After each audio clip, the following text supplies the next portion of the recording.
నిజం చెప్పాలంటే నా వీడియోస్ చూసి లైక్ చేసి షేర్ చేసిన వాళ్ళకంటే అసలు నీ వీడియోస్కి వ్యూస్ రావట్లేవు కదా, సబ్స్క్రైబర్స్ పెరగట్లేరు కదా, అసలు నువ్వు వీడియోస్ ఎందుకు చేస్తున్నావు, ఇక సబ్స్క్రైబర్స్ పెరిగారు అన్న వాళ్ళే ఎక్కువ మంది. అసలు సినారియో చెప్తే వినండి.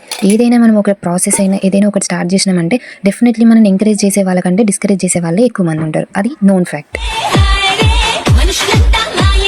అసలు నా వీడియోస్ ఎవరో తెలియని వాళ్ళు చూసి కొంతమంది అయినా లైక్ కొడతారు, కానీ నాకు తెలిసిన వాళ్ళే, నా ఫ్యామిలీ వాళ్ళే చూడరు. అదే చెప్తున్నా నేను. ఎంత బ్లడ్ రిలేషన్ అయినా నువ్వు చేసేదాన్ని సపోర్ట్ చేయరు ఎవ్రీ టైం. అండ్ ఎంత బెస్ట్ ఫ్రెండ్ అయినా కానీ అరే తనకు ఒక లైక్ ఇస్తే లేకపోతే తనకు ఒక షేర్ ఇస్తే కొంచెం యూజ్ అయ్యిద్ది అని ఎప్పుడు మన కోసం అంటూ టైం పెట్టరు. ఏ ఫ్రెండ్ అయినా ఏ రిలేషన్ అయినా నాకు తెలుసు. ఈవెన్ ఇప్పటికైనా నాకు రోజు గంటలు ఫోన్ చేసి మాట్లాడే ఫ్రెండ్స్ అయినా కానీ ఎవరైనా కానీ నా వీడియోస్ చూడరని దాన్ని లైక్ చేయరని నాకు అన్నీ తెలుసు. బట్ ఈ ప్రాసెస్ అన్నింటిలో నాకు పాజిటివ్ ఎనర్జీ ఇచ్చేది ఒకటే ఒక పాయింట్, మా డాడీ నాకు డైరెక్ట్గా సపోర్ట్ చేస్తాడు అని నేను అనట్లేదు, కానీ నేను పెట్టిన ప్రతి వీడియో చూస్తాడు, ప్రతి వీడియోకి లైక్ కొడతాడు. ఎందుకంటే దానివల్ల ఏమైద్ది అన్న ప్రాసెస్ మా డాడీకి తెలీదు, కానీ అలా చేయడం వల్ల యూట్యూబ్ నుంచి నా బిడ్డకి డబ్బులు వస్తాయి అంటే తనకి యూజ్ అవుద్ది అన్న ఒక్క థాట్ తోటి నేను చూడాలి ఆ వీడియో, నేను లైక్ చెయ్యాలి అని చేస్తాను.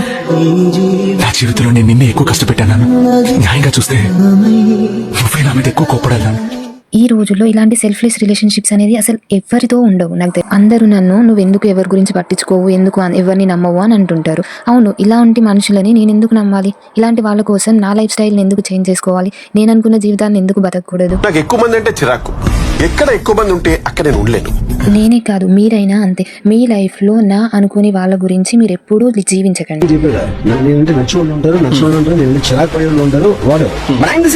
అండ్ మాటలు కాదు, action speaks more than words అని గుర్తుపెట్టుకోండి. ఇప్పుడు నేను నాకు లక్షల్లో సబ్స్క్రైబర్స్ అవుతారు, నేను గెలిచి చూపిస్తా అని చెప్పదాలు ఏం చెయ్యట్లేదు, కానీ మీరు డిస్కరేజ్ చేసినంత మాత్రాన నేను నా ప్రాసెస్ని మానేయను. నేను నా ప్రాసెస్ని మాత్రం కాన్స్టెంట్గా ట్రై చేస్తూనే ఉంటాను. అది సక్సెస్ అవ్వడం అవ్వకపోవడం ఇట్స్ సెకండరీ. నన్ను సపోర్ట్ చేయమని నేను మిమ్మల్ని ఎవరిని అడగట్లేదు, కానీ నా దారికి వచ్చి నన్ను మాత్రం డిస్కరేజ్ చేయకండి. అండ్ ఇప్పటి వరకు నా ఛానల్ని సబ్స్క్రైబ్ చేసి నన్ను ఎంకరేజ్ చేసిన వాళ్ళందరికీ థ్యాంక్ యూ వెరీ మచ్. అడిగిన దానికి సమాధానం చెప్తే తెలివితేటలు అంటారు, చెప్పకపోతే పొగరంటారు.